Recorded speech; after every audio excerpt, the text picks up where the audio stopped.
Reverse positions, please. Rolling action. Hello, everyone, and welcome back to Director's Cut. My name is Marco, and I'm joined here with Liliana. Yes, all right. Liliana's back, and today we're going to talk, just the two of us, about this movie, Up. Up.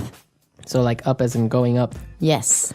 All right, so this is actually it's an animated film. It's a CGI animated film. Well, it's a very interesting film. I thought it was... You loved it. I loved it. I thought it was very, very funny and very deep at the same time. It has a very good message. Exactly. It has a great message. I think also, like the characters they have, like both the old man and the kid, they're great. Very good. Yeah. The voice acting was amazing. Exactly. It was very well done. A lot of imagination. It's amazing how people can have this type of stuff in their brain. Right. Right? They just put it on film and it's amazing. It's funny. Yeah. It's very creative. And of course it's a fantasy, right? Because, well, the movie talks about how a man takes his house by tying it to a lot of balloons and travels all the way to South America, to like Venezuela, I think. Yeah. Because that was where he once dreamt of going. Mm-hmm. But the movie starts out in a very deep way because it starts out as this old man when he was a kid. Yes. Right. And it's a great love story. And when it starts and then something happens, and I cried. Yeah, I know. You can't help but crying. Yes. The movie just starts. And for the first 10, 15 minutes, you're like, wow, that was sad. It was sad, but it actually makes you think, you know, because then you're like, he is old now, and maybe he's too old to do all the things that he once dreamt of doing and traveling and going places. And when he finally decided to do it, it was too late. Yeah, I think the great message this movie has, I think it refers a lot to the culture we live in, and especially in the US, that all the money you have, you spend it on, in your house, fixing stuff, in the car, in this and that.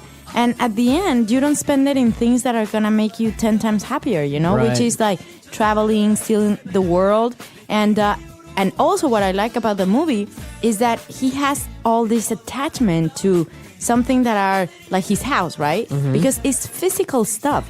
It's not important. So in the end, he has to let go of that, and he realizes that it's not important. In the end, you die and you don't take your car, you don't take your house, right? So you might as well live life. Yes, and spend it in things that are just, more valuable. Right, exactly. I think that was one of the most important messages of the movie. And as I said, it's in a very entertaining film, and you would think that a cartoon or an animated film is for kids only, but I watched it and I really enjoyed it. You watched it as well, and you thought it was great. So it's a perfect balance between a film for children that you can take your kids to the movies or to rent the DVD, but you can actually enjoy watching it as well. It's not like a dumb cartoon. It's actually good. It has a deep message. And it's great for adults. Yeah, for adults as well. Yes, for adults it's really good because also it makes you think about, when people are like 60 or 70 or whatever, they're like, well, I'm too old. Right. But that's another message that you're never too old. It's never too late. If you're alive, if you are healthy, then you can do it. You can do it. Right. Right? So we actually have a clip of the movie, and it's in the first instance. That's pretty funny when the old man meets the kid, because the kid is kind of like a Boy Scout, or it's one of those groups where they do different things and they earn patches and they go camping and stuff like that. And the kid has to help an old person do something so he can get this award or this patch for helping the elderly. So this is the first moment where they meet, and it's pretty funny because, well, the interaction and the age difference, and the old man is kind of grumpy and annoyed. So let's listen to the clip.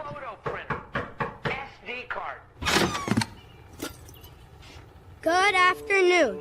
My name is Russell, and I am a wilderness explorer in Tribe 54, Sweat Lodge 12. Are you in need of any assistance today, sir? No. I could help you cross the street. No. I could help you cross your yard. No. I could help you cross your porch. No. Well, I gotta help you cross something. No, I'm doing fine. See these? These are my Wilderness Explorer badges. You may notice one is missing. It's my Assisting the Elderly badge. If I get it, I will become a senior Wilderness Explorer. The wilderness must be explored! Go, go! Roar! It's gonna be great. There's a big ceremony, and all the dads come, and they pin on our badges. So, you want to assist an old person? Yep, then I'll be a senior Wilderness Explorer.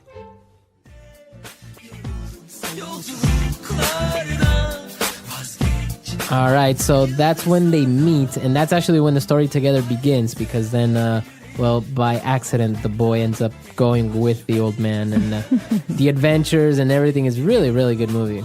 It is. I And really like it. As I said, it is a little bit too much fantasy at times, because obviously you can't fly around the world in your house, but it's worth watching, and I didn't really recognize the voices of any famous actor or actress. You didn't? No, I didn't really recognize them, but they were very good, though. Yeah, they're great. I think it's a great job to have. Yeah, to be a voice actor of those types of Definitely. things. I would like to see it in another language, because they did a pretty good job of, for example, movies like Shrek, or when you watched it in English, it's really good because you have Eddie Murphy and Mike Myers and Cameron Diaz. Mm-hmm. But then when I watched it in Spanish, it was really funny because you also had very good voice actors and pretty famous people from Latin America who did the voices. Yeah, and they're comedians. Exactly, and you would think that the jokes would get lost in translation, but they're very well done. Actually, they're even better because they're more, you know how in Spanish and in English you can also have it. You have this other meaning of things. Yeah, that like double meaning. Yeah, and double stuff. meaning. And so it's really funny. It's really good. So if you have time or if you can find the DVD, I recommend that you go out and get Up. And if it's too hard in English, you could also watch it in your own language. I'm sure you'll enjoy this movie. Mm-hmm. All right, so that's all the time we have for today. Thank you for joining us. And if you have any questions or doubts, we'll see you on our website, englishpod.com. See you next time. Bye.